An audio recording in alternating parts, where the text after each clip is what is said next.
BBK BBKC 소유주 헌정 방송 김어준의 나는 꼼수다.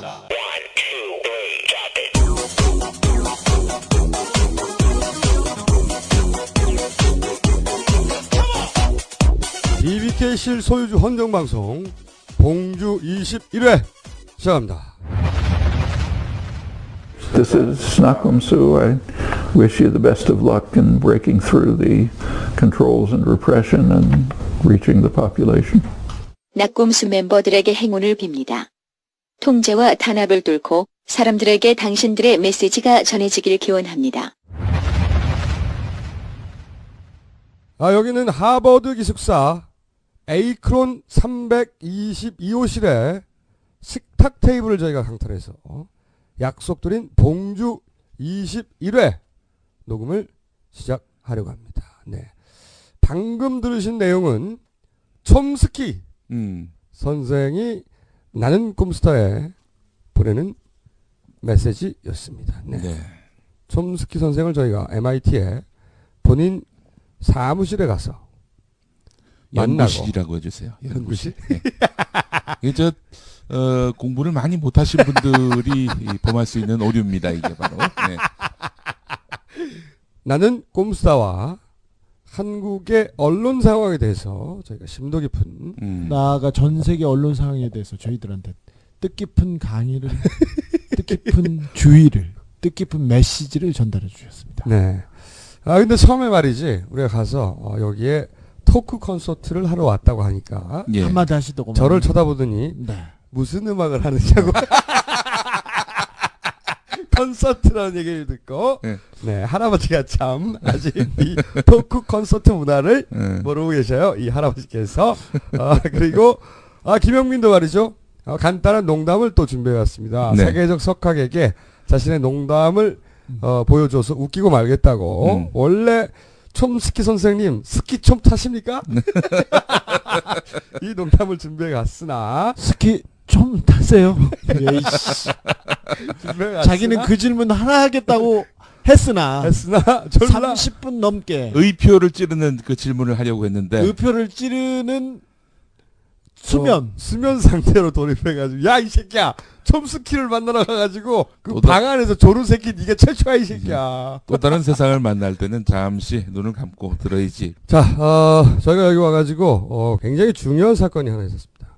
김용민의 영어 방언이 완전히 터졌다. 입국과 출국 그 기간 내내 단 한마디의 영어도 하지 않았던 김용민. 심지어 입국 신고서에다가 영어에다 써야 되는데 스페인어에다 쓰다가 못 나올 뻔했던 그런 사건도 있었어요. 살다 알아볼 수 있는 단어가 없는 거야 이게. 봤더니 알고 봤더니 스페니쉬였어요.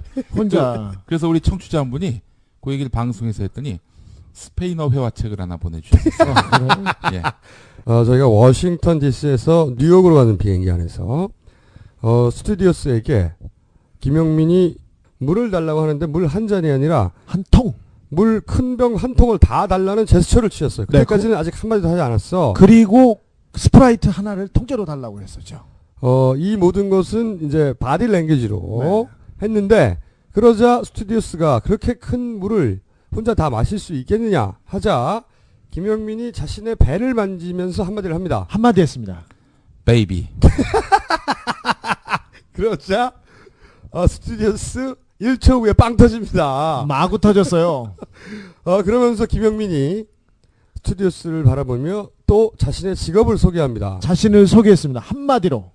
I am 쇼크 조커. 그러자 스튜디오스 2초 후에 또 빵 터집니다. 쇼크 조커. 예. 1시간 내내 비행시간 1시간 내내 용민이 보고 너무 웃어서 용민이하고 계속 농담을 주고받는 딱 두 마디로 네. 베이비와 쇼크 조커. 그리고 나서 스튜디오스가 와서 그 베이비가 언제 나오냐, 잘 자라고 있냐, 평생 그 베이비와 함께 할 것이냐 이런 대화를 쭉 나누고 그녀의 이름은 토이였습니다. 그리고 말이죠 김영민이 뉴욕에서 최초로 혼자 외출을 합니다. 근데 김용민은 외출 싫어했고요. 어디 가는 거 싫어했습니다. 더구나 미국인이 있는 데는 절대 안 가려고 했습니다. 하지만 이번에 달라졌어요. 야밤에 혼자서 슈퍼에 들어가겠다고 합니다. 용민아 안 된다 말렸지만 괜찮다. 나는 이제 모든 언어 소통이 가능하다. 그래서 저기 물어봤어요. 뭘 사려고 하느냐? 네. 면도기를 사오겠다. 너 그 면도기 어려운데 너 괜찮겠어? 그러니까 괜찮아 하고 들어갔습니다. 네. 그리고 나서 그 종업원에게 면도기를 달라며 이렇게 말을 했다고 합니다. 기브미 쉐이브 툴. 했어요. 잠시 약 2, 3초 멈칫거리던 종업원 알아듣고 네. 어디 있는지 안내를 해줍니다. 네. 그래서 김용민이 뭔가를 들고 나왔어요. 면도기를 들고 와서 면도기 잘 면도기를 썼어요. 잘 썼어요. 근데 그래서 나중에 그 면도기를 봤더니 봤더니 분홍색이고요. 분홍색이고 비너스라고 써 있습니다. 그래서 용민아 너 뭘 사온 거니 그랬더니 그러니까 여자들이 다리 털 깎는 걸 사온 거예요. 예. 그래서 야 그림에 여자 다리가 그려져 있는데 면도기 아닌 줄 알아야지 그랬더니 저는 그게 마크인 줄 알았지. 여자 다리표 면도기. 이름은 비너스였어요. 비너스. 여자 다리표인 줄 알고 예. 면도기 잘 깎여? 잘 깎여. 한번 깎아봐. 그래? 예, 깔끔하게 깎였습니다. 짧게 본론 들어가기 전에 저희가 이 미국에 나와 있는 동안 선거법 위반으로 기소가 됐다고요. 네. 이것은 이제 대선 기간 동안 저희를 법원에 묶어두고 또 활동을 위축시키고 이런 그렇죠. 의도가 명백히 보입니다. 그게 뜻대로 될지 걱정하지 마십시오. 네. 자 그리고 정봉주 저희가 귀국하게 되는 10월 1일까지 가석방되어 있지 않다. 그렇다면 저기 예고한대로 10월 중으로 광장에서 어마어마한 사람들이 모이는 장면을 보게 될 것이다. 광장에서 나와라 정봉주를 본격적으로 외치기 시작할 겁니다. 대통령 후보로 나선 이상 5.16 유신 민혁당 사건 등은 상처와 피해를 입은 분들과 그 가족들에게 다시 한번 진심으로 사과드립니다. 미안해 너를 두고 여길 떠나려니 미안해.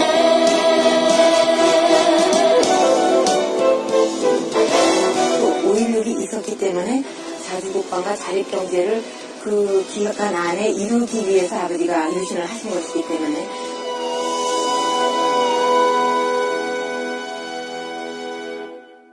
그리고 그거 하나 해야 되겠어요. 가장 큰 사건이었을 텐데 박근혜 새누리당 후보가 과거사에 대해서 사과를 했습니다. 그런데 우리가 전혀 모르는 사건에 대해서 사과를 했어요. 네네 인혁당이 아니라 민혁당 사건에 대해서 민혁당. 근데 그 사과 이후에 유신 잔재에 대한 해소, 그 다음에 장주나 의문사 아니면 정수장학회는 자기가 직접적인 관계가 있는 사건에 대해서 가서 몇 가지 해결에 대한 의지를 보일 줄 알았는데 곧바로 첫 번째 제스처로 말춤을 추셨어요. 과거사 의지의 표명을 말춤으로 하는. 이건 또 무슨 시츄에이션인지 모르겠어요. 그녀의 대반전. 그런 반전 있는 여자. 누난 강남스타일. 자 오늘은 바쁘기 때문에 본론으로 바로 들어가겠습니다. 오늘 간만에 정우택 새누리당 최고위원 다시 등장합니다. 성상납 정우택 선생 또 나오셨습니까? 이 포털 검색어의 종결자 정우택 새누리당 최고위원 화려하게 컴백합니다. 아니 근데 정우택 최고위원이 한동안 집거에 하시다가 한철수 원장이 뛰어들자마자 무임승차한다고 하더니 진정성 없는 쇼다, 뭐 불안감을 조성한다 국민들한테, 이렇게 한탕주의다 이렇게 얘기하기 시작했습니다. 그러니까 정우택 새누리당 최고위원께서 저희가 정우택 성상납 검색어로 포탈을 잠시 도배한 사이 한동안 쉬셨어요. 그동안은 쉬시다가 이 사건이 일단락됐다고 보시고 활동을 재개하셨어요. 저런. 그러나 그분의 성상납 의혹은 제주도에서 그치지 않았다. 그분의 성상납 의혹이 해외 진출을 하는 이분은 말이죠. 화수분과 같이 끊임없이 검색어를 생산해내십니다. 자, 오늘의 검색어는 어떻게 될 것인지 먼저 저희가 증언 녹취록을 들어보겠습니다. 대만 제이씨 회장이 유흥업소 여종업원 2명을 앉혀줍니다. 그 여종업원 2명하고 술을 마십니다. 나갔을 때 2명을 앉혀줍니다. 술을 먹습니다. 그 대만 애들하고. 대만 회장은 둘을 호텔로 데리고 가라, 다 보내주겠다고 말했어요. 그런데 여종업원 한 명이 자꾸 저에게 그날이라고 이야기합니다. 생리라는 겁니다. 그래서 나머지 한 명만 데리고 갑니다. 대만 회장이 이제 둘을 데리고 나가라. 다 보내주겠다. 얘는 그날이라는 얘기를 이제 저한테 했습니다. 승리라고. 그래서 얘 빼겠습니다. 그래서 얘만 데리고 있죠. 대만 회장이 정우택을 데리고 호텔로 가고 그리고 여종업원 한 명을 호텔방에 넣어줍니다. 이제 대만 회장이 호텔로 이제 그 정우택을 먼저 모시고 가고 그리고 얘를 이제 그 호텔방으로 넣어줍니다.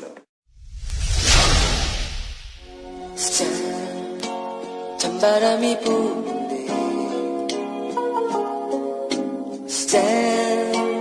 땅거미가 지는데 호텔 찬바람이 부는데. 자, 지금부터 최초의 라이브 CM송이 김영필에 의해서 불리겠습니다. 호텔 땅거미가 지는데 너는 지금 어디서 외로이 내 곁에 오지를 않니? 우택 제주도도 모자라. 우택 대만까지 갔다면 그날의 초이스 버리고 내 곁에 돌아와 주렴. 우택 난 너를 사랑해. 나가 누굽니까? 나가 누굽니까? 역사의 평가에 맡기시길 바라겠습니다. 새누리당 최고위원 정우택 의원을 위한 우리 용민이의 헌사였습니다. 네. 김승진의 숫자를 잠시 좀 바꿔봤습니다. 저희가 장비가 없어서 그냥 라이브로 김영민이 생으로 방금 작사해가지고 사실 노래를 만들어서 이렇게 하려고 했는데 이번엔 해외 로케인 관계로 이해해 주시기 바랍니다. 네, 쉽게 말씀을 드리면은 대만에서도 성상납을 받았다는 주장이죠. 방금 이 증언을 한 사람은 손인석 전 새누리당 청년위원장입니다. 9월 6일까지 했습니다. 새누리당 청년위원장이 간단한 자리가 아닙니다. 이분은 새누리당 청년위원장과 함께 한국제시 청년의소 회장까지 역임한 분입니다. 그런데 이 손인석 씨가 9월 24일 화요일 전격 구속됩니다. 왜 이 손인석 씨가 전격 구속되느냐? 우선 이 손인석 씨와 정우택 새누리 최고위원의 관계에 대한 설명을 잠깐 드려야 됩니다. 손인석과 정우택과 손인석은 아주 절친한 관계였습니다. 손인석은 정우택을 정치적 멘토라고 하고 따랐습니다. 충북 도지사 시절에 도지사직 인수위원회에서 일하기도 했고요. 그 다음에 외국에 나갈 때마다 미국 방문에도 쫓아갔습니다. 제주도 골프 행사에도 여러 번 함께 참여했습니다. 손인석 씨는 함께 참여할 수밖에 없었던 것이 왜냐하면 그 행사를 주관했던 것이 충북 청년 경제 그 포럼의 사무총장이었습니다. 그러니까 그때마다 그 제주도 행사에서 무슨 일이 있었는지 정확하게 알고 있던 사람이죠. 그렇죠. 그렇죠. 그리고 손인석 씨는 지역 유지 중에 유지였어요. 아버지가 아니라 할아버지 때부터 3대째 충청북도에서 건설회사, 특히 토건회사를 크게 운영해 왔는데 이런 분들이 이 주변에 사람이 많고 여러 모임도 많습니다. 그래서 지역 정치인으로서 이런 분하고 함께 가는 그런 경우가 많은데 이런 관계였습니다. 그런 관계였었어요. 그런데 충북 청년경제 포럼이라고 하는 것이 충북 지역의 여러 상공인들, 특히 젊은 상공인들의 모임이라고 볼 수 있기 때문에 정우택 지사 같은 경우에는 뭐 본인 자체는 충북에 깊은 뿌리를 두고 있지 않는 분이었어요. 그렇기 때문에 이 청년경제 포럼과 결합이 되는 것은 아무래도 지역 정치를 펼치려는 사람으로서는 도움이 될 수밖에 없는 파트너죠. 그런데 정우택 성상납 의혹이 지난 총선에서 제기가 되자 정우택 새누리당 최고위원은 그 배우로 손인석 씨를 의심하게 됩니다. 왜냐? 자신의 그 비밀스러운 과거들을 다 알고 있는 사람은 손인석, 그 포럼의 사무총장이었던 손인석일 수밖에 없다.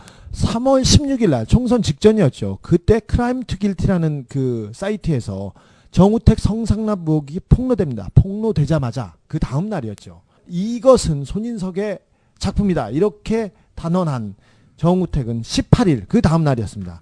손인석 등 3명을 그냥 고소합니다. 명예훼손 혐의로 모든 것은 손인석한테 나왔다. 이렇게 얘기하는 거죠. 이렇게 해서 관계가 결정적으로 틀어지게 되고 예. 이 둘의 갈등은 결국 손인석의 구속에까지 이르게 되는 겁니다. 물론 그 중간 과정은 복잡한 과정이 있는데 오늘의 주제는 그것이 아니기 때문에 손인석이 자신을 배신했다고 생각한 정우택 새누리 최고위원회 보복을 하고 있는 것이고 그것이 구속으로 이어졌다. 이렇게 보는 시각이 많죠. 이렇게 보는 충북 지역 언론들이 있습니다. 예. 네, 둘의 갈등은 그런데 여기서 중요한 것은 손인석 씨는 정우택 최고위원회 숨기고 싶은 부분들을 잘 알고 있다. 예.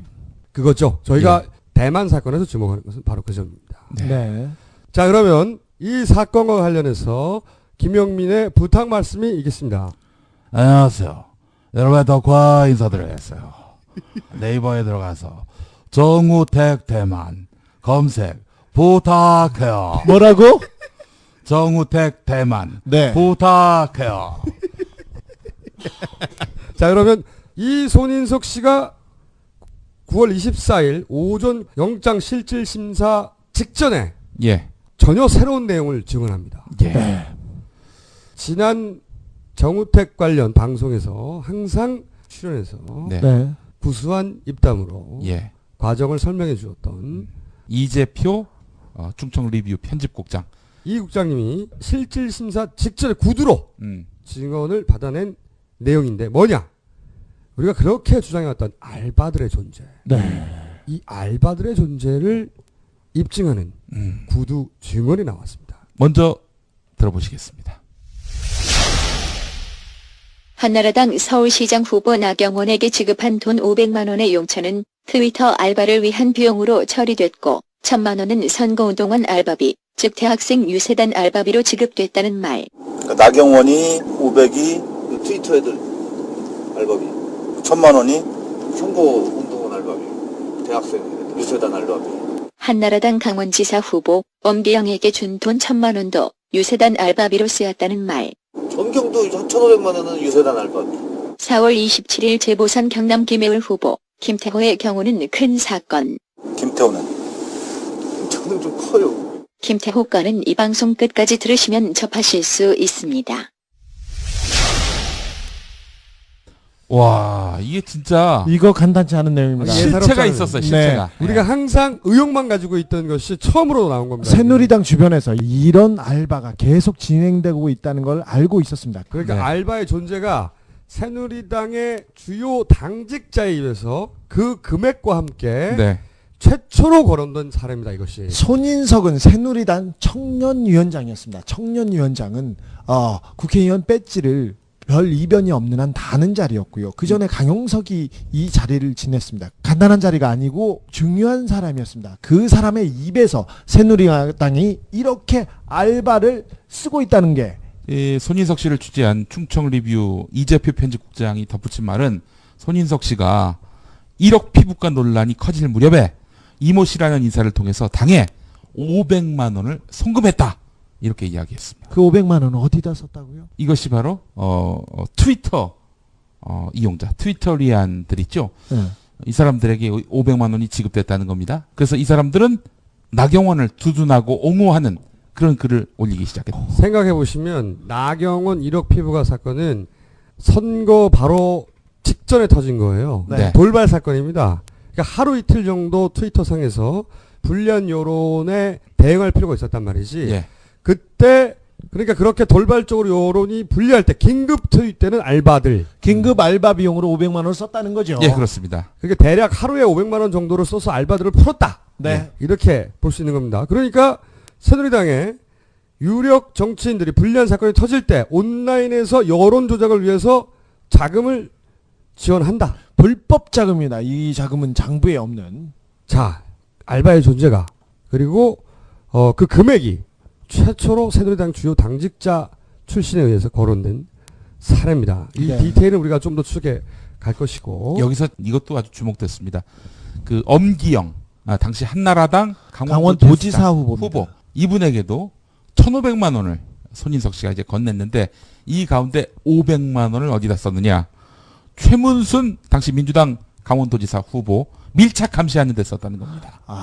후보가 다른 후보를 예. 감시하는데 돈을 썼다 이거지. 거기에다 돈을 500만 원씩, 1,500만 원씩 쏴주고. 구체적으로 금액도 나왔고 그 금액의 용도도 나온 겁니다. 이게. 이놈들 꼼꼼한 놈들이네. 자, 박근혜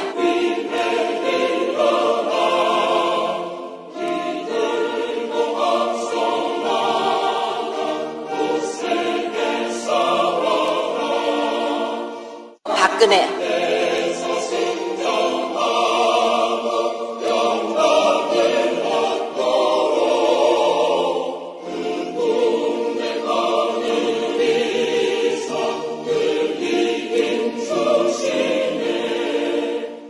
지난 시간에 저희가 기독교 온라인 선교를 표방해 놓고는 실제로는 정치적 댓글을 다는 알바단이 존재하는 것으로 보인다. 네. 그들은 기알단. 왜 이래? 기독교 알바단. 아니야. 십자군 알바단. 십알단. 온라인에서 시발단은 발음이 너무 어려워. 온라인에서 논쟁이 컸습니다. 저한테 메일 많이 왔는데 김용민의 시발단, 김어준의 기알단 여러 논쟁 끝에 시발단으로 채택됐다는 것을 알려드리겠습니다. 90% 이상의 지지를 받았어. 자, 십알단. 다시 한번 발음해 보라고. 십알단. 아이씨 어려워. 시발단이 아니라 십알단. 기알단이 이게 아니야. 의문학적으로 볼 때 좋은데. 십알단이 훨씬. 좋아, 그러면 승복. 네. 시발단. 뭐야? 아니 근데 이 시발단을 어떻게 저희가 추적이 시작했냐면, 네. 모 종교인이 모 목사입니다. 네. 정치적 견해를 피력하는데 예. 대단히 적극적이에요. 아니 왜 이렇게까지 적극적으로 정치적 견해를 피력할까 하는 의구심이 있었어요. 네. 물론 목사도 스님도 그럴 수는 있어요. 자신이 시민인 이상 네. 정치적 견해를 필요할 수 있는데 그렇습니다. 이분은 그 정도가 대단히 강했습니다. 예. 그래서 저희가 이분의 트위터를 분석해 보다가 네. 매우 이상하게도 동일한 아이디가 그분의 트윗을 RT 예. 하는 경우가 지나치게 반복된다 하는 점을 발견하게 되었어요. 그러니까 그 목사님이 글을 올리면 거기에 RT 동의를 표시하는 아이디를 보면은 비슷하고. 저는 그 목사를 좋아해요. 목사의 성향도 좋아해요. 그래서 그냥 RT를 할 수는 있지 않습니까? 그래서 좀 구체적으로 분석에 들어갔어요. 네. 누가 RT를 하는가? 그렇죠. 어떤 내용이 하는가? 얼마나 반복적으로 하는가? 거기에 규칙은 과연 있는 것인가? 예. 이것을 저희가 집중적으로 분석을 했더니 예. 있더라. 아 그래요. 규칙이 있더라. 한두 사람이 아니고 일정한 패턴으로 반복적으로 특정 내용을 RT하는 계정이 무더기로. 이 모 목사를 잠깐 소개해드리면 신도가 10,000명 이상 되는 대형 교회 부목사 출신 이시며 본인이 직접 온라인 선교를 하는 법인을 운영하며 활발히 SNS 활동을 하시는 분입니다. 그러니까 이제 온라인 선교를 목적으로 하는 법인을 운영하고 계시기 때문에 당연히 정치적이 아니라 종교적 목적에 그렇죠. 활동을 하셔야죠. 트윗이 활발해야 할 텐데 정치적 특히 안철수 공격 그리고 박근혜 옹호하는 트윗이 대단히 활발합니다. 그리고 그 트윗에는 반드시 아까 거론했던 알바단이 붙나요. 일정한 패턴의 RT가 등장을 하게 되는데 안철수를 공격하고 네. 그리고 박근혜를 옹호하는 것이 네. 기독교적이고 성경적입니까? 목사들 되지? 전혀 근거 없습니다. 그러니까 이상하단 말이지. 네. 그래서 그렇죠. 이 의문이 시작된 건데 이분의 이제 활동 내용을 좀 보면은 작년부터 특히 낙곰수 폐지를 주장하셨어요. 올해는 애플에서 낙곰수를 팟캐스트에서 폐지하라는 요청을 이분이 하시기도 하고 여하간 이 주로 리트윗되는 내용이 기독교하고는 전혀 무관합니다.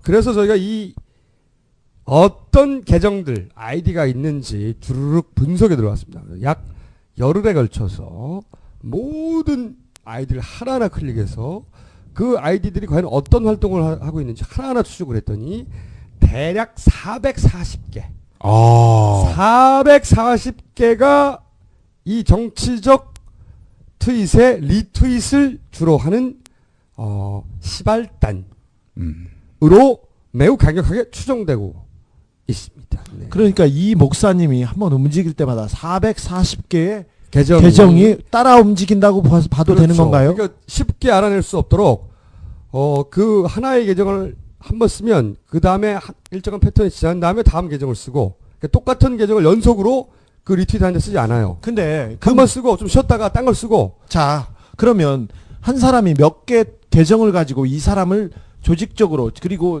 주기적으로 리트윗한다고 지금 말씀하시는데 그런 사람들 있지 않습니까? 이 목사가 좋아요. 이 목사의 성향이 좋아. 그래서 내가 가끔 이렇게 하는 사람 있지 않습니까? 리트윗 할 수도 있지 않습니까? 그러나 이 계정은 그것만 합니다. 다른 건 없이 이 계정은 단독 활동이 거의 없고 리트윗만 하는 리트윗을 위해서 탄생한 아이들 리트윗을 할 때도 한 번 쓰고 나면 좀 쉬게 합니다. 그 계정을. 그런 패턴들이 있고 나름 머리를 썼어요. 하지만 저희가 이 440개를 다 추적해서 하나의 완벽한 도표를 만들어 버렸어요. 이 도표를 저희가 주진우와 김영민의 트윗을 통해서 공개하겠습니다. 자, 그래서 종합적으로 결과적으로 파악한 이 시발단의 구조는 이렇습니다. 이렇게 움직입니다. 우선 얼굴 마담이 있어요. 얼굴 마담이 정치적 트윗을 딱 때려요. 네. 그러면 그 밑에 있는 실행 조직이 있습니다. 이 실행 조직이 알트를 막 때립니다. 이 목사의 경우에 강동구의 사무실에서 대략 20여 대의 PC를 동원해서 서너 명의 직원이 상주하면서 작업을 수행하고 있는 것으로 저희는 파악하고 있습니다. 그리고 간판은 시발단 이렇게 달진 않았을 거 아닙니까? 선교단체 이렇게 했겠죠. 간판은 매우 깔끔합니다. 이 우리말로 하면 녹색 소통. 각하의 국정 운영 철학에 발맞춘 비슷하네. 네, 우리말로 번역하면 녹색 소통 사무실을 운영하고 계시는데 이 방법이 이런 식이에요. 이렇게 막 RT를 때리잖아. 그러면은 RT가 많으면 SNS 순위 사이트에서 위로 올라갑니다. 그렇죠. 리트윗 1위, 2위 이런 식으로. 예. 사람들이 리트윗 많이 된 걸 찾아가지고 그 사람 글을 읽어보는 경향이 있단 말이죠. 그럼요. 그리고 예를 들면 안철수 문재인에 관한 수백 개의 부정적인 RT가 쫙 트위터에 깔리는 거예요. 그러면 검색을 할 때 안철수를 검색하면 부정적인 게 걸리는 거죠. 위에 걸리는 거죠. 그러니까 일반 여론을 덮어버리고 조작된 여론이 검색되는 거예요. 그렇죠. 네. 바로 그걸 노리는 겁니다. 네네. 알바의 존재의 이유네요. 검색할 때 부정적인 여론이 노출되게 하고 박근혜에 대해서는 긍정적인 여론이 노출되게 하고 그리고 그것이 순위 사이트에 높은 등수를 올라가면서 이것이 대세인가 보다. 이게 여론인가 보다. 이게 여론인가 보다라고 생각하도록 만드는 조작인 것이죠. 자, 여기 남는 의문이 있습니다. 그렇죠. 이게 중요합니다. 네. 자, 첫 번째. 그렇다면 과연 얼굴 마담 역할을 하는 사람은 한 사람밖에 없는 것인가? 이 구조. 얼굴 마담 있고 얼굴 마담 밑에 시발단 있고 시발단이 이렇게 여러 가지 계정을 운영해서 쫙 퍼뜨리고 순위를 올리고 그리고 자신들이 조작한 여론을 트위터상에 깔아버리는 그러면 이 얼굴 마담 역할을 하는 사람이 단 한 사람밖에 없겠느냐. 이 목사님과 같은 역할을 하는 얼굴 마담은 한 사람밖에 없는 것인가. 얼굴 마담이 한 사람일지 두 사람일지 아니면 여러 사람일지 저희가 추적 중에 있습니다. 물론 뭐 한 사람일 수도 있어요. 네. 아직은 모르겠으나 적어도 한 사람은 찾은 것 같다. 는 것이고 두 번째로 얼굴 마담 밑에는 시발단이 있어야 돼요. 얼굴 마담의 멘션을 리트윗할 시발단이 밑에 받쳐주지 않으면 이게 퍼뜨려지지가 않는다 이거지. 네, 그 사람들의 영향력은 그렇게 크지 않습니다. 그렇다면 시발단은 하나밖에 없는 것인가? 하나밖에 없는 것으로 결론날 수도 있고 또 여러 개 있는 것일 수도 있습니다만은 추적 중에 있다. 자, 세 번째 의문은 뭐냐면 그렇다면 이렇게 상근 직원을 운영하고 계속해서 이런 활동을 하려면 자금이 된단 말이에요. 돈. 자금이 어디서 오느냐? 이 아까 나경원 원포인트 하루 아니면 한나절 그 작은 알바를 위해서 500만 원을 쏴줬습니다. 이 사무실 임대는 목사님이 소속되었던 대형 교회에서 임대해 준 것으로 저희가 파악하고 있는데 교회에서는 기본적으로 그것이 선거 활동에 쓰인다고 생각하고 임대해 줄 수 있어요. 지속적인 상근 인건비는 도대체 어떻게 하는 것인가? 그렇죠. 4대 보험도 줘야 될 거 아닙니까? 보수는 보수 없이는 움직이지 않습니다. 그렇다고 해서 저희가 이 운영 자금이 어디서 나오는지는 모르겠으나 의문이 있다 이거죠. 그렇죠. 의문이 있다. 네. 왜냐하면은 이제 과거 대형 교회와 정치권의 결탁 사례가 많았습니다. 그렇습니다. 네. 노골적으로 특정 후보를 지지한 경우도 많아요. 이거 그렇습니다. 전문가가 또 김영민이요. 그렇죠. 예. 네. 그 김홍도 목사 2007년 12월 2일 주일 예배. 그러니까 대선을 한 보름 정도 앞두고 있던 우리 시점이었습니다. 각하가 당선되신 바로 그 대선이죠. 예, 그렇습니다. 이번 대선에서 예수님 잘 믿는 장로가 대통령이 되기를 위해 기도하자. 이것이 바로 각하죠. 네, 장로님이 테러를 당할 수도 있으니 끝까지 기도하라. 지금이라도 3일 금식 기도를 하라. 그러니까 대형 교회 목사님이 아예 대놓고 특정 후보를 지지하는 이런 정치권과 교회가 결탁한 사례가 역사적으로 많이 있었어요. 또 있었습니다. 우리 역사에. 예, 우리 조용기 목사님, 네네. 큰 목사님. 훌륭하시죠. 예, 1992년 우리 김영삼 장로님이 대통령이 되실 때 1992년 3월 18일 강남의 인터콘티넨탈 호텔에서 이런 말씀을 했습니다. 주의 종이 대통령이 되게 해달라. 이 나라가 기독교 국가가 돼야 한다. 앞으로 한국 정치는 기독교가 해야 하며 그러기 위해서는 국회의원은 기독교인이 대통령은 장로가 해야 한다. 이런 말씀을 했습니다. 기독교계와 보수 정치권의 공생관계. 네. 이것은 말이죠. 우리 사회에서 오랜 역사가 있습니다. 네. 가장 최근만 하더라도 박근혜 후보가 한국기독교총연합회 9월 10일 방문했습니다. 네. 우리 조용기 목사가 사실상 만들고 소유하고 있는 국민일보에 네. 어떤 기사가 실렸는지 아십니까? 문재인 후보 한기총 사무실에 안 왔었다. 안 왔었다? 안 왔었다. 왜냐면 박근혜 후보를 갔었거든요. 예. 네. 그걸 10일 걸더라고. 안 왔다고 10일. 왜 가야 돼, 씨발, 거기를. 근데 꼭 보수 정치인만 이 일을 해요. 개신교가 말이죠. 예. 보수 정치인과 이렇게 연계되는 경우가 참 많았어요. 그동안. 그리고 연계가 아니라 아예 한 발을 들여놓습니다. 지난번에 그 부산 영도에 한진에 희망버스가 가기 시작했지 않습니까? 네. 그래서 이걸 막으라고 우리 빤스 정광훈 목사가 1,000만 원 줬다. 버스 대접비로. 네. 어버이연합 할아버지들한테 1,000만 원 줘가지고 버스를 보냈지 않습니까? 우리 저 전광훈 목사님도 네. 2007년 4월에 마산에서 연인 집회에서 이번 대선에서 이명박 안 찍는 사람은 내가 생명책에서 지워버릴 거야.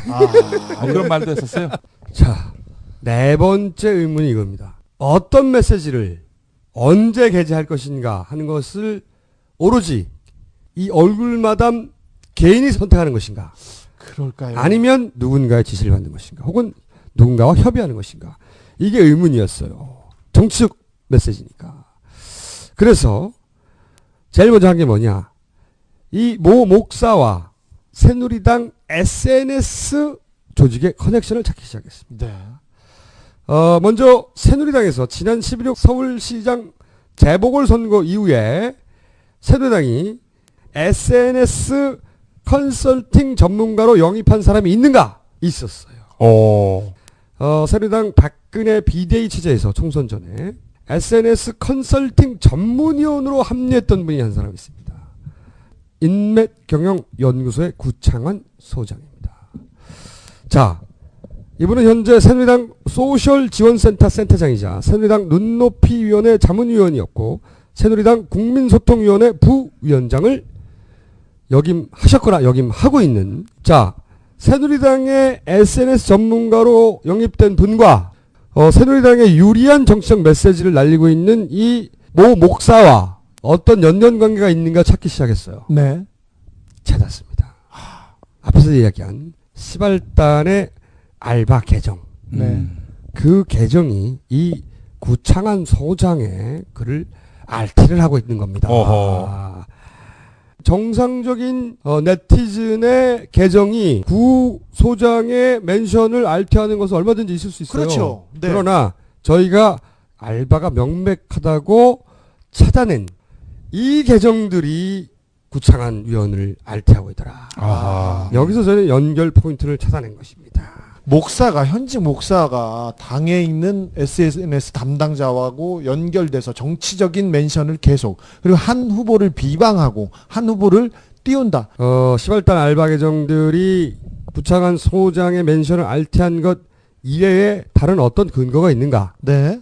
그것은 저희가 다음 시간 혹은 그 다음 시간 정도의 결과를 말씀드릴 수 있을 것 같습니다. 마지막 의문이야. 그럼 구창환 새누리당 소셜지원센터 센터장이 모든 대메시지의 총책임자인가? 네. 아니지. 당연히. 이런 여론과 직접 관련되어 있는 매우 중요한 일이죠. 온라인상의 활동은 당연히 네. 새누리당의 여론 전략과 밀접한 관계가 있을 것이라고 추론하는 것이 너무 당연합니다. 네, 그렇습니다. 그렇다면 과연 어디까지 연결되어 있을 것인가? 최소한 새누리당의 공보를 책임지는 자리. 지난 대선 때는 이명박 캠프에서 이런 역할을 한 사람이 최시중 전 방송통신위원장이었습니다. 네, 안녕하십니까. 최시중 전 방송통신위원장입니다.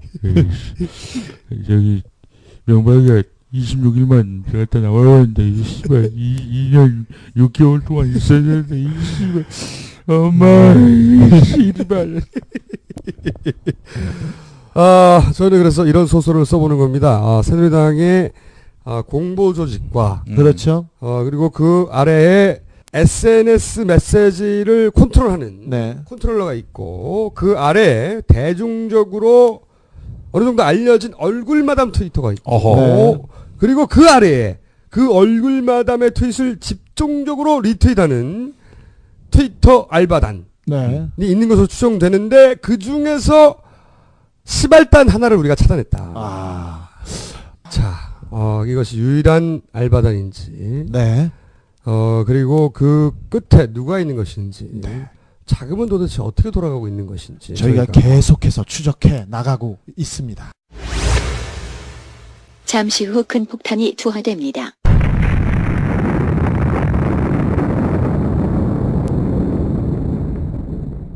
그럴 리가 없다. 그럴 리가 없다. 그럴 리가 없다. 그럴 리가 없다. 그럴 리가 없다.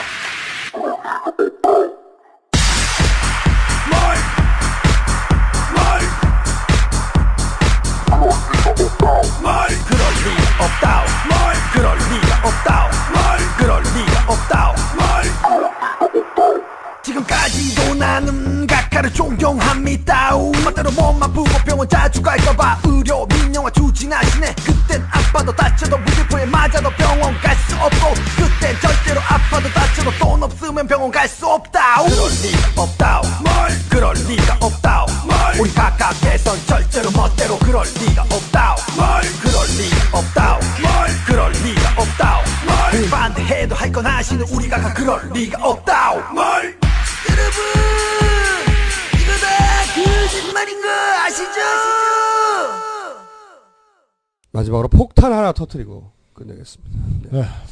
이 방송이 나갈 즈음엔 아마도 저희와 이 정보를 공유하고 있는 충청 리뷰 이재표 국장이 기사를 썼겠지만 네. 현 시점에선 최초로 저희가 세계 최초로 공개하는 폭탄입니다. 네. 우선 이 이야기부터 해야 되겠습니다. 박근혜 캠프가 선대위의 의장단을 선임했어요. 네. 이한구, 안상수, 임태희, 김무성. 이 김무성 말이죠. 저희가 트로이 목마. 그렇죠. 무관도 끝내고 복귀할 것이다. 복귀설을 강력하게 주장했는데 벌써 2달 전부터 주장했는데 드디어 네. 복귀했어요. 복귀하자마자 막말로 자기의 진가를 발휘하고 있습니다. 네. 그런데 이 의장단 마지막 멤버가 누구냐? 김태호. 이 김태호 의원 관련해서 저희가 엄청난 폭탄 하나를 준비해 왔습니다. 네. 어떤 폭탄이냐?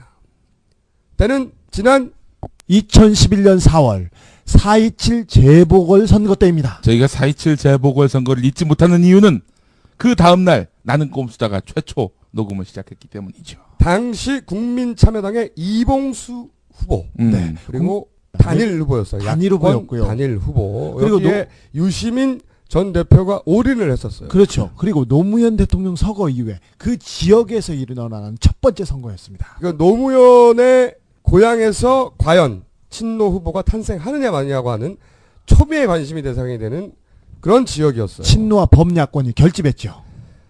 그리고 상대는 한나라당의 김태호 후보. 김태호 후보는 경남도지사였습니다. 하지만 각하의 예쁨을 받고 국무총리를 거쳐 차기 대권 후보로 키우려는 꿈나무 유망주였습니다. 하지만 국무총리에서 낙마하고 미끄러지고 삑살이 나죠.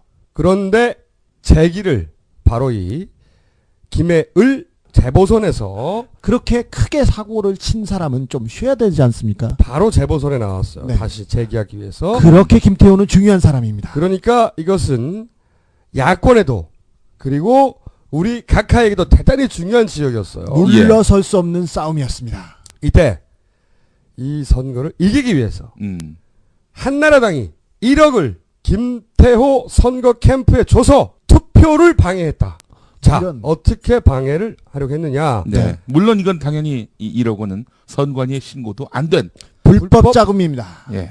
김해을 유권자 중에는 말이죠. 부산 창원 지역에 직장을 가진 사람이 상당히 많습니다. 저 정확한 통계는 안 나왔지만 유권자 중에 3분의 1은 창원을 기반, 창원 주변에서 3분의 1은 부산 주변에 그 직장을 두고 출퇴근하는 사람이랍니다. 직장인이 많다. 출퇴근을 하는 사람이 많다. 이게 중요한 포인트죠. 자, 그 지역의 지정학적인 어떤 위치를 제가 좀 설명해 드릴 필요가 있습니다. 그쪽에서 일을 했거든. 제가 창원 극동방송에서 일했고 창원 MBC에서 토론 프로 사회를 봤거든요. 창원에서 김해로 넘어갈 수 있는 통로는 창원 터널 하나밖에 없습니다. 그게 아니면 중요합니다. 삥 돌아가야 돼요. 저쪽으로. 창원 터널 여기가 막힌다. 밀린다. 그러면은 재보선. 그날은 공휴일이 아니에요. 평일입니다. 네. 그렇기 때문에 8시까지만 투표할 수 있었어요. 그렇습니다. 8시까지 그 집으로 가야 돼. 6시 퇴근하고 8시까지 투표하러 되돌아오는 젊은 직장인들이 반드시 지나가야 하는 터널이 바로 창원 터널이다. 네.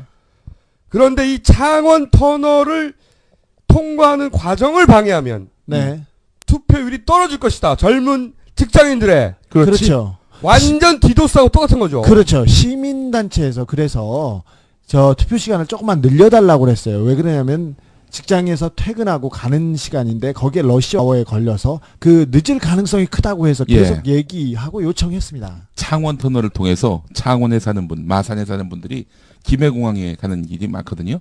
근데 한 2시간 전에 출발하지 않으면은 비행기 못 탈 수도 있다라는 것이 그 지역에선 상식이에요. 투표소까지 들어가는 시간은 더 걸릴 수도 있죠. 그래서 사실은 지역 언론, 중앙 언론에서도 이 창원 터널의 교통 체증이 투표율에 결정적 영향을 미칠 거라는 보도가 계속 이어지고 있었어요. 당장 당시에도. 제가 지금 검색해 보니까 4월 27일 이틀 전인 4월 25일 연합뉴스 김해열 투표율 창원 터널이 변수.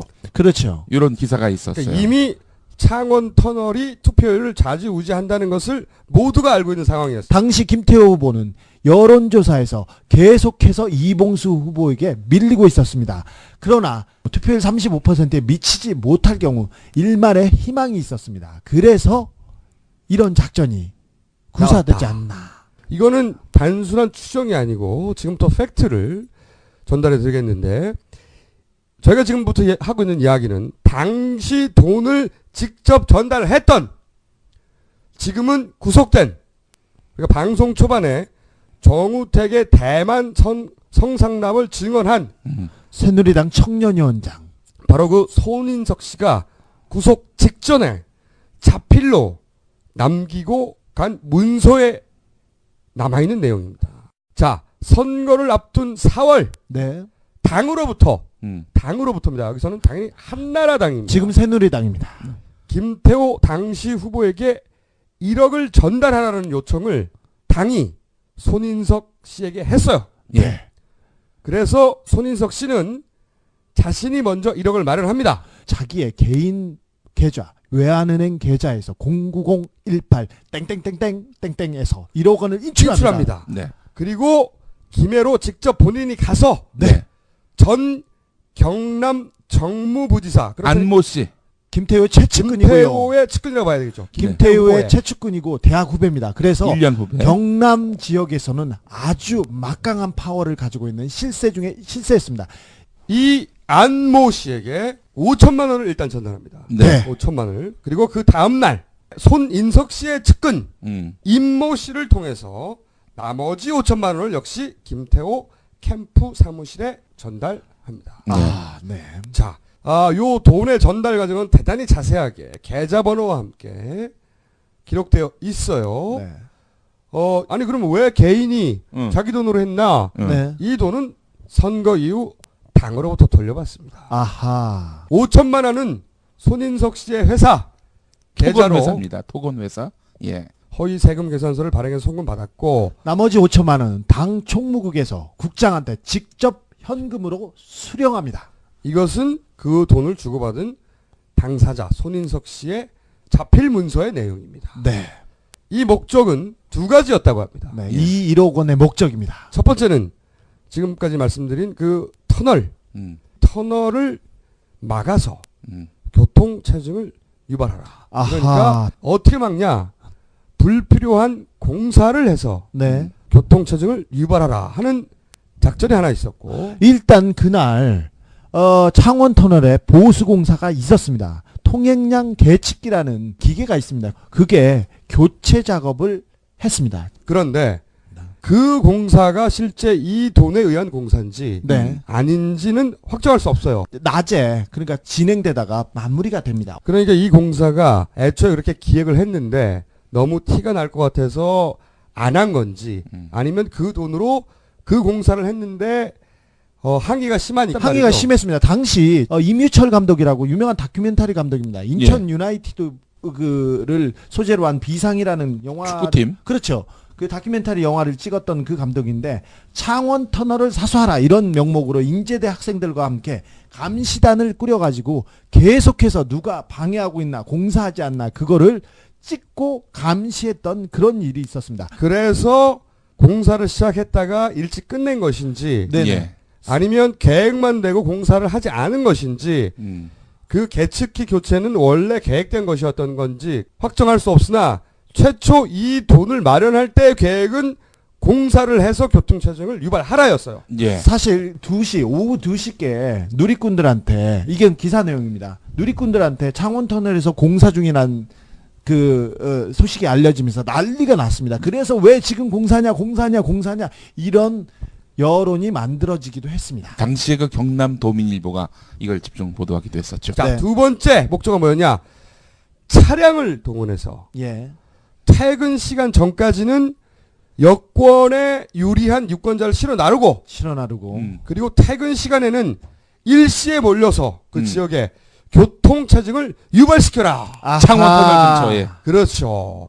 차량을 동원해서 유권자를 실어 나르다가 퇴근 시간 즈음에 그 지역에 몰려가라 이거지. 그래서 교통체증을 유발시켜라 이거지. 이 두 번째 계획은 실행된 것으로 추정합니다. 저희는. 네. 낮에 실컷 사람을 실어나르는 걸 한 다음에 그 차를 가지고 갈 일도 없는 창원터널에 갔다는 거 아니야 이거. 가가지고 괜히 서 있는 거 아니야. 밀려와가지고. 그렇죠. 실제로 당시 보도를 보면은 차량 동원 투표 사실이 보도가 됐었습니다. 기사를 보면 마을회관 앞에서 노인들을 태우고 투표소로 이동을 반복하는 카니발 차량을 발견하고 동영상 채증해가지고 이 차량을 찾으라는 그런 게 많이 떠돌아다녔고요. 트위터상에서도 특정 차량이 사람들을 실어 나르고 있고 그 진로를 방해하고 있다 이런 내용도 있었습니다. 예. 근데 김태호 측이. 근데 5천만 원으로 카니발 한 대 했겠냐고. 아니 5천만 그렇죠. 아니 50만 원이라고 하더라도 예. 100대입니다. 5천만 원이면. 예. 렌트카로 하루를 차를 빌리는데 10만 원가량 하고 거기에 운전기사를 고용하는데도 10만 원 정도 할 수 있지 않습니까? 그리고 이제 인건비 다 해서 50만 원 든다고 쳐. 그렇죠. 예. 아주 많이 주고 줘서 50만 원 쳐. 그래도 100대예요, 100대. 이것은 넉넉하게 잡은 거예요. 그렇죠. 그 100대가 한꺼번에 저녁 시간에 터널로 확 몰려간다고 생각해봐. 네. 그걸로만 막히는데. 너무 넉넉하게 준 거예요. 만약 25만 원으로 치면 200대가 몰려가는 거야, 그렇죠. 한꺼번에. 200대가 일부러 천천히 가고 한꺼번에 그 시간에 몰려들어봐. 못 지나가! 씨발. 자, 이 사건은 말이죠. 디도스 때처럼 절대 빠져나갈 수가 없습니다. 그렇죠. 왜냐?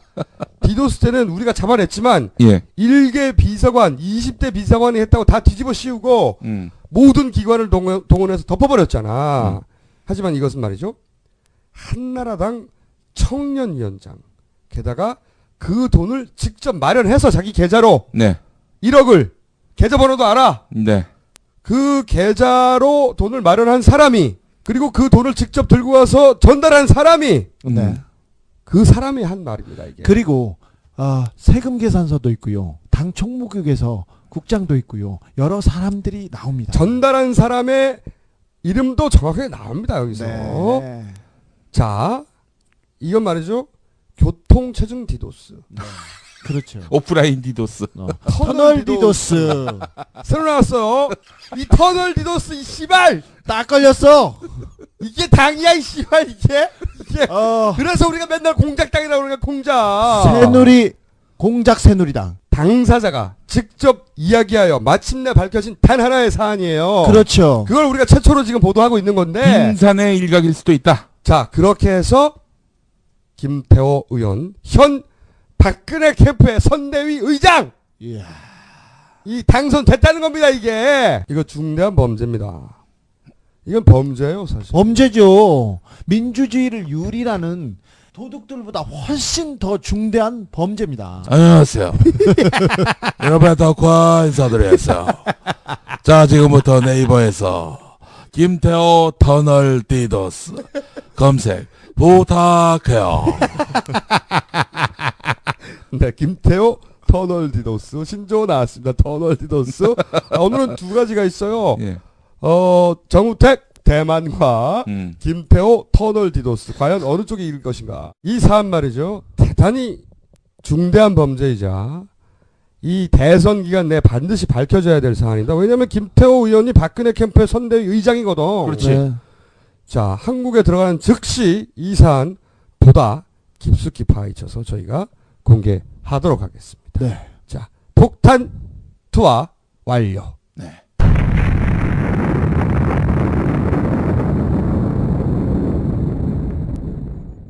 자, 지금 박근혜 대세론이 무너지기 시작을 했어요. 꺾였습니다. 네. 네, 사과도 그다지 효과가 없어. 아니 지지율 떨어진다고 그냥 마음에도 없는 사과를 말뿐인 사과를 하면 누가 받아들입니까? 그게- 사과의 진정성이 있어야죠.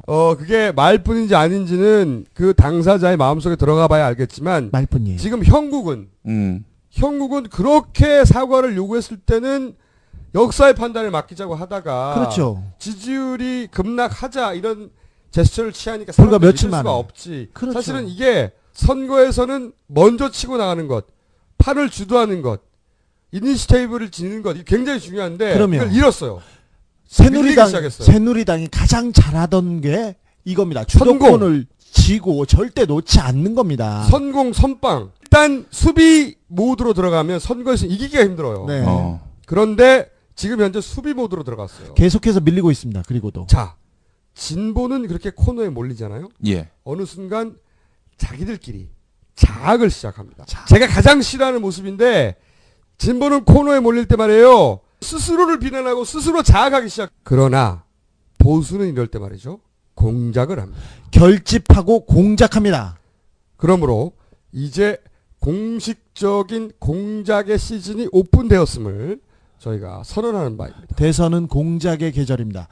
하물며 이번처럼 새누리당한테 여건이 구도가 안 좋은 상태입니다. 공작이 절실히 필요한 때입니다. 이 공작은 우리가 상대한다. 아하. 그리고 여러분들은 말이죠. 이것만 하면 됩니다. 이번 대선은 자기를 주인공이라고 생각하지 않는 사람만이 주인공이 될 수 있는 아주 역설적인 대선입니다. 그런데 야권에 그런 후보가 2명이나 돼! 한 사람도 구하기 힘든데 우리 정치사에 전에 없던 일이고요. 세계 정치사에도 매우 희귀한 경우입니다. 이렇게 투표하고 싶은 후보가 2명이나 되는 경우는 말이죠. 우리나라 역사에서 전무했고 아마도 후무할 것이다. 빨리 12월이 왔으면 좋겠습니다. 그러므로 걱정하지 말고 네. 그리고 쫄지 말아야 한다. 안녕하십니까, 김어준입니다. 쫄지 마. 끝. On the uprise. So frustrated.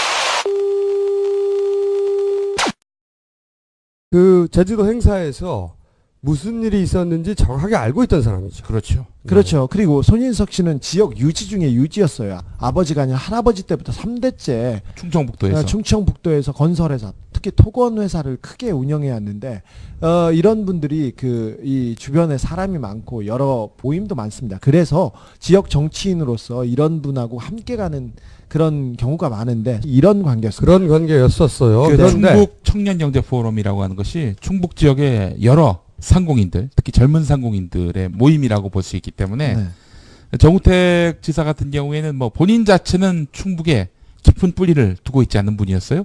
그렇기 때문에 이 청년경제 포럼과 결합이 되는 것은 아무래도 지역 정치를 펼치려는 사람으로서는 도움이 될 수밖에 없는 파트너죠. 그런데 정우택 성상납 의혹이 지난 총선에서 제기가 되자 정우택 새누리당 최고위원은 그 배우로 손인석 씨를 의심하게 됩니다. 왜냐?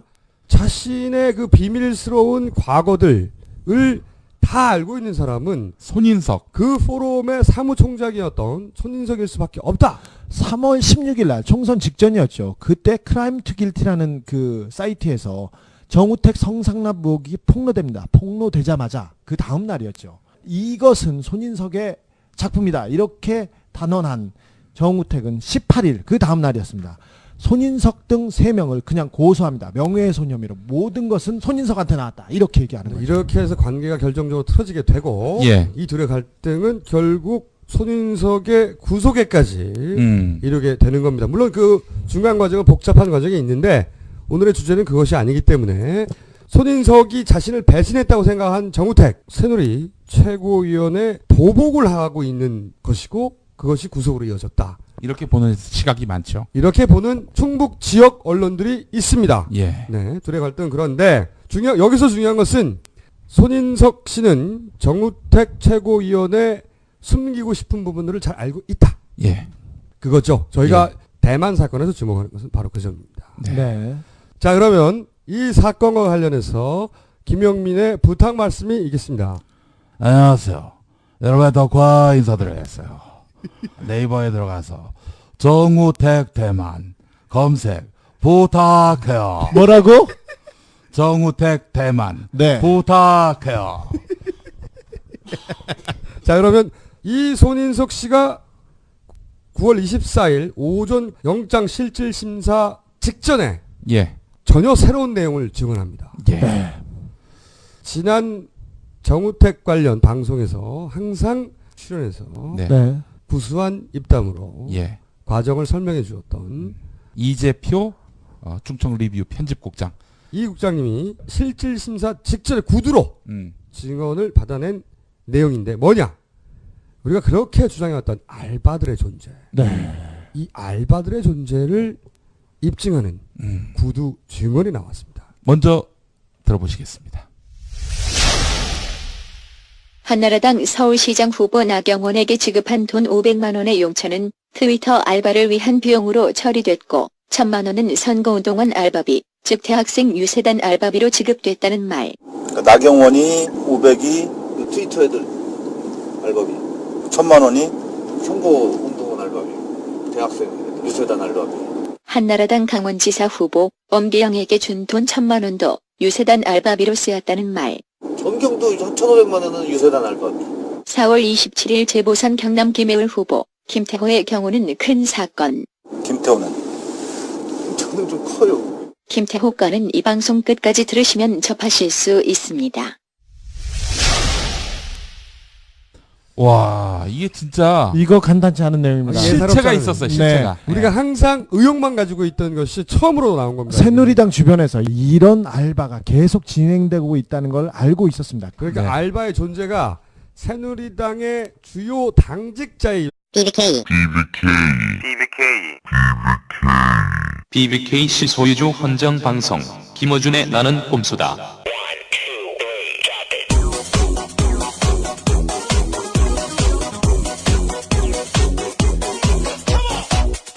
BBK 실소유주 헌정방송 봉주 21회 시작합니다. This is Snakum Su. I wish you the best of luck in breaking through the controls and repression and reaching the population. 낙곰수 멤버들에게 행운을 빕니다. 통제와 탄압을 뚫고 사람들에게 당신들의 메시지가 전해지길 기원합니다. 여기는 하버드 기숙사 에이크론 322호실에 식탁 테이블을 저희가 강탈해서 약속드린 봉주 21회 녹음을 시작하려고 합니다. 네. 방금 들으신 내용은 촘스키 선생이 나는 꼼스터에 보내는 메시지였습니다. 네. 촘스키 선생을 저희가 MIT에 본인 사무실에 가서 연구실이라고 해주세요. 연구실? 네. 이게 공부를 많이 못하신 분들이 범할 수 있는 오류입니다. 이게 바로. 네. 나는 꼼스타와 한국의 언론 상황에 대해서 저희가 심도 깊은 나아가 전 세계 언론 상황에 대해서 저희들한테 뜻깊은 강의를 뜻깊은 주의를 뜻깊은 메시지를 전달해 주셨습니다. 네. 근데 처음에 말이지 우리가 가서 여기에 토크 콘서트를 하러 왔다고 하니까 한마디 하시더구만. 저를 쳐다보더니 무슨 음악을 하느냐고 콘서트라는 얘기를 듣고 네, 할아버지가 참 아직 이 토크 콘서트 문화를 모르고 계셔요. 이 할아버지께서 그리고 김영민도 말이죠. 간단한 농담을 또 준비해 왔습니다. 네. 세계적 석학에게 자신의 농담을 보여줘서 웃기고 말겠다고. 원래 촘스키 선생님 스키 좀 타십니까? 이 농담을 준비해 갔으나 스키 좀 타세요. 자기는 그 질문 하나 하겠다고 했으나 졸라 30분 넘게 의표를 찌르는 그 질문을 하려고 했는데 의표를 찌르는 수면 상태로 돌입해가지고 야 이 새끼야 촘스키를 만나러 가가지고 그 방 안에서 조른 새끼 니가 최초야 이 새끼야. 또 다른 세상을 만날 때는 잠시 눈을 감고 들어야지. 자, 저희가 여기 와가지고 굉장히 중요한 사건이 하나 있었습니다. 김용민의 영어 방언이 완전히 터졌다. 입국과 출국 그 기간 내내 단 한마디의 영어도 하지 않았던 김용민. 심지어 입국 신고서에다가 영어에다 써야 되는데 스페인어에다 쓰다가 못 나올 뻔했던 그런 사건도 있었어요. 살다 알아볼 수 있는 단어가 없는 거야 이게. 봤더니 알고 봤더니 스페니쉬였어요. 혼자. 그래서 우리 청취자 한 분이 그 얘기를 방송에서 했더니 스페인어 회화책을 하나 보내주셨어요. 예. 저희가 워싱턴 DC에서 뉴욕으로 가는 비행기 안에서 스튜디오스에게 김용민이 물을 달라고 하는데 물 한 잔이 아니라 한 통. 물 큰 병 한 통을 다 달라는 제스처를 취했어요. 그때까지는 아직 한마디도 하지 않았어. 그리고 스프라이트 하나를 통째로 달라고 했었죠. 이 모든 것은 이제 바디 랭귀지로 했는데 그러자 스튜디오스가 그렇게 큰 물을 혼자 다 마실 수 있겠느냐 하자 김용민이 자신의 배를 만지면서 한마디를 합니다. 한마디 했습니다. 베이비. 그러자 스튜디오스 1초 후에 빵 터집니다. 마구 터졌어요. 그러면서 김용민이 스튜디오스를 바라보며 또 자신의 직업을 소개합니다. 자신을 소개했습니다. 한마디로. I am 쇼크 조커. 그러자 스튜디오스 2초 후에 또 빵 터집니다. 쇼크 조커. 예. 1시간 내내 비행시간 1시간 내내 용민이 보고 너무 웃어서 용민이하고 계속 농담을 주고받는 딱 두 마디로 네. 베이비와 쇼크 조커. 그리고 나서 스튜디오스 다 국민들한테 이렇게 한탕주의다 이렇게 얘기하기 시작했습니다. 그러니까 정우택 새누리당 최고위원께서 저희가 정우택 성상납 검색어로 포탈을 잠시 도배한 사이 한동안 쉬셨어요. 그동안은 쉬시다가 이 사건이 일단락됐다고 보시고 활동을 재개하셨어요. 저런. 그러나 그분의 성상납 의혹은 제주도에서 그치지 않았다. 그분의 성상납 의혹이 해외 진출을 하는 이분은 말이죠. 화수분과 같이 끊임없이 검색어를 생산해내십니다. 자, 오늘의 검색어는 어떻게 될 것인지 먼저 저희가 증언 녹취록을 들어보겠습니다. 대만 제이씨 회장이 유흥업소 여종업원 2명을 앉혀줍니다. 그 여종업원 2명하고 술을 마십니다. 나같이 2명을 앉혀줍니다. 술을 먹습니다. 그 대만 애들하고. 대만 회장은 둘을 호텔로 데리고 가라. 다 보내주겠다고 말했어요. 그런데 여종업원 한 명이 자꾸 저에게 그날이라고 이야기합니다. 생리라는 겁니다. 그래서 나머지 한 명만 데리고 갑니다. 대만 회장이 이제 둘을 데리고 나가라. 다 보내주겠다. 얘는 뭐 그날이라는 얘기를 이제 저한테 했습니다. 승리라고. 그래서 얘 빼겠습니다. 그래서 얘만 데리고 있죠. 대만 회장이 정우택을 데리고 호텔로 가고 그리고 여종업원 한 명을 호텔방에 넣어줍니다. 이제 대만 회장이 호텔로 이제 그 정우택을 먼저 모시고 가고 그리고 얘는 이제 그 호텔방으로 넣어줍니다.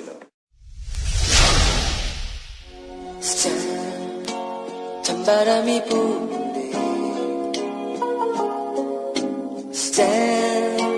땅거미가 지는데 호텔 찬바람이 부는데. 자, 지금부터 최초의 라이브 CM송이 김영민에 의해서 불리겠습니다. 호텔 땅거미가 지는데 너는 지금 어디서 외로이 내 곁에 오지를 않니? 호텔 제주도도 모자라 호텔 대만까지 갔다면 그날의 초이스 버리고 내 곁에 돌아와 주렴 우태 난 너를 사랑해. 나가 누굽니까? 나가 누굽니까? 역사의 평가에 맡기시길 바라겠습니다. 새누리당 최고위원 정우택 의원을 위한 우리 용민이의 헌사였습니다. 네. 김승진의 습관을 잠시 좀 바꿔봤습니다. 저희가 장비가 없어서 그냥 라이브로 김영민이 생으로 방금 작사해가지고 사실 노래를 만들어서 이렇게 하려고 했는데 이번엔 해외 로케인 관계로 이해해 주시기 바랍니다. 네, 쉽게 말씀을 드리면은 대만에서도 성상납을 받았다는 주장이죠. 방금 이 증언을 한 사람은 손인석 전 새누리당 청년위원장입니다. 9월 6일까지 했습니다. 새누리당 청년위원장이 간단한 자리가 아닙니다. 이분은 새누리당 청년위원장과 함께 한국 제시 청년의석 회장까지 역임한 분입니다. 그런데 이 손인석 씨가 9월 24일 화요일 전격 구속됩니다. 왜 이 손인석 씨가 전격 구속되느냐? 우선 이 손인석 씨와 정우택 새누리 최고위원의 관계에 대한 설명을 잠깐 드려야 됩니다. 손인석과 정우택과 손인석은 아주 절친한 관계였습니다. 손인석은 정우택을 정치적 멘토라고 하고 따랐습니다. 충북 도지사 시절에 도지사직 인수위원회에서 일하기도 했고요. 그 다음에 외국에 나갈 때마다 미국 방문에도 쫓아갔습니다. 제주도 골프 행사에도 여러 번 함께 참여했습니다. 손인석 씨는 함께 참여할 수밖에 없었던 것이 왜냐하면 그 행사를 주관했던 것이 충북 청년 경제 그 포럼의 사무총장이었습니다. 그러니까 그때마다 그가 와서 그 베이비가 언제 나오냐, 잘 자라고 있냐, 평생 그 베이비와 함께 할 것이냐 이런 대화를 쭉 나누고 그녀의 이름은 토이였습니다. 그리고 말이죠. 김영민이 뉴욕에서 최초로 혼자 외출을 합니다. 근데 김용민은 외출 싫어했고요. 어디 가는 거 싫어했습니다. 더구나 미국인이 있는 데는 절대 안 가려고 했습니다. 하지만 이번에 달라졌어요. 야밤에 혼자서 슈퍼에 들어가겠다고 합니다. 용민아 안 된다 말렸지만 괜찮다. 나는 이제 모든 언어 소통이 가능하다. 그래서 저기 물어봤어요. 뭘 사려고 하느냐? 네. 면도기를 사오겠다. 너 그 면도기 어려운데 너 괜찮겠어? 그러니까 괜찮아 하고 들어갔습니다. 네. 그리고 나서 그 종업원에게 면도기를 달라며 이렇게 말을 했다고 합니다. 기브미 쉐이브 툴. 잠시 약 2, 3초 멈칫거리던 종업원 알아듣고 어디 있는지 안내를 해줍니다. 네. 그래서 김용민이 뭔가를 들고 나왔어요. 면도기를 들고 와서 면도기 잘 썼어요. 근데 그래서 나중에 그 면도기를 봤더니 분홍색이고요. 분홍색이고 비너스라고 써 있습니다. 그래서 용민아 너 뭘 사온 거니 그랬더니 그러니까 여자들이 다리 털 깎는 걸 사온 거예요. 예. 그래서 야 그림에 여자 다리가 그려져 있는데 면도기가 아닌 줄 알아야지 그랬더니 저는 그게 마크인 줄 알았지. 여자 다리표 면도기. 이름은 비너스였어요. 비너스. 여자 다리표인 줄 알고 면도기 잘 깎여? 잘 깎여. 한번 깎아봐. 그래? 예, 깔끔하게 깎였습니다. 짧게 본론 들어가기 전에 저희가 이 미국에 나와 있는 동안 선거법 위반으로 기소가 됐다고요. 네. 이것은 이제 대선 기간 동안 저희를 법원에 묶어두고 또 활동을 위축시키고 이런 그렇죠. 의도가 명백히 보입니다. 그게 뜻대로 될지 걱정하지 마십시오. 네. 자, 그리고 정봉주 저희가 귀국하게 되는 10월 1일까지 가석방되어 있지 않다.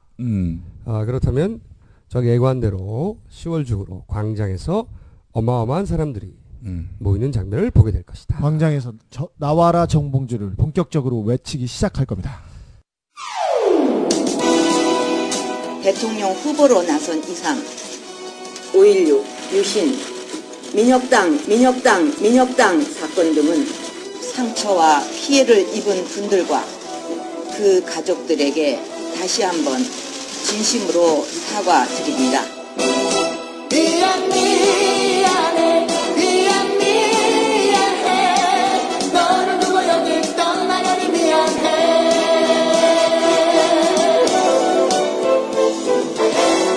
5.16이 있었기 때문에 자주국방과 자립경제를 그 기간 안에 이루기 위해서 아버지가 유신을 하신 것이기 때문에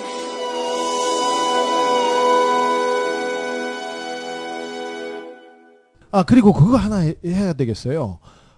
가장 큰 사건이었을 텐데 박근혜 한나라당 아니 새누리당이죠. 새누리당 후보가 과거사에 대해서 사과를 했습니다. 그런데 우리가 전혀 모르는 사건에 대해서 사과를 했어요. 네네. 인혁당이 아니라 민혁당 사건에 대해서. 민혁당! 근데 그 사과 이후에 유신 잔재에 대한 해소, 그 다음에 장주나 의문사, 아니면 정수장학회는 자기가 직접적인 관계가 있는 사건에 대해서 가서 몇 가지 해결에 대한 의지를 보일 줄 알았는데 곧바로 첫 번째 제스처로 말춤을 추셨어요. 과거사 의지의 표명을 말춤으로 하는.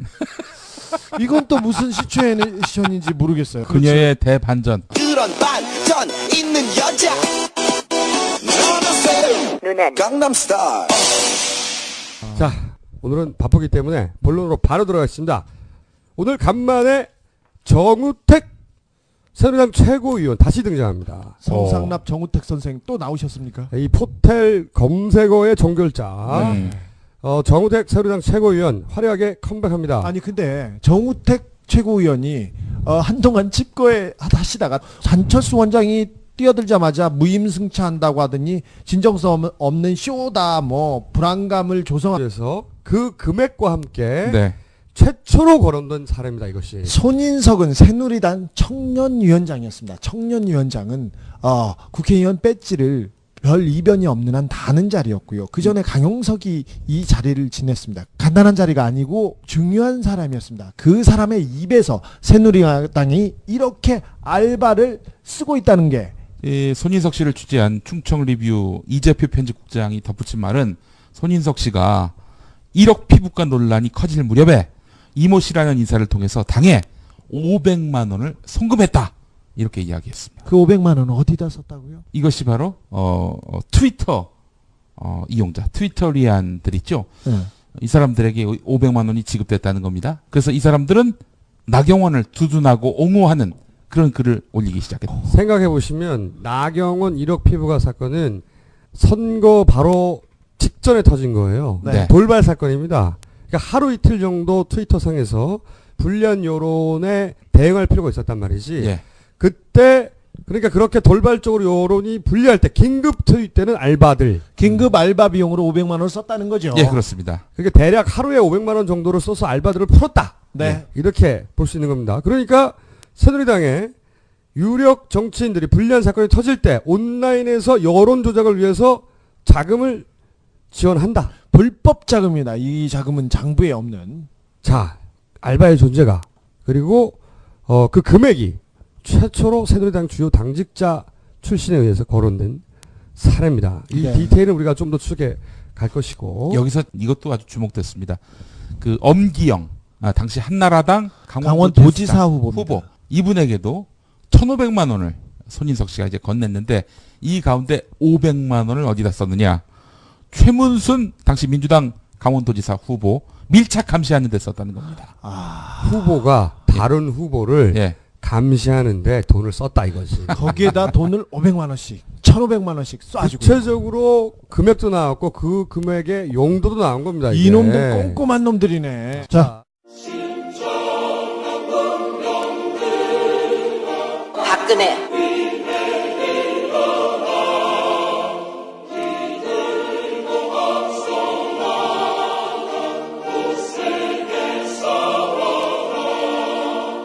박근혜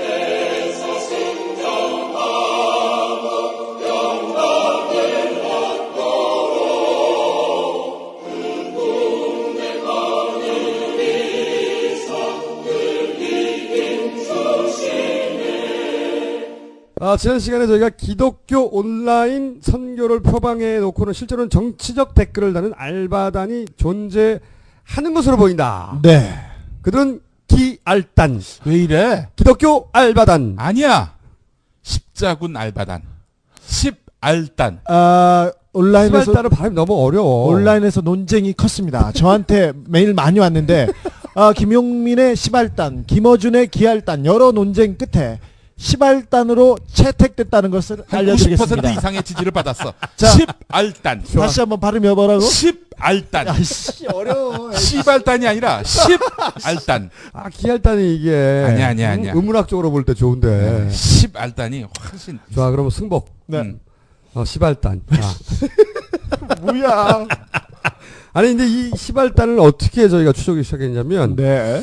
모 종교인이. 모 목사입니다. 네. 정치적 견해를 피력하는데 예.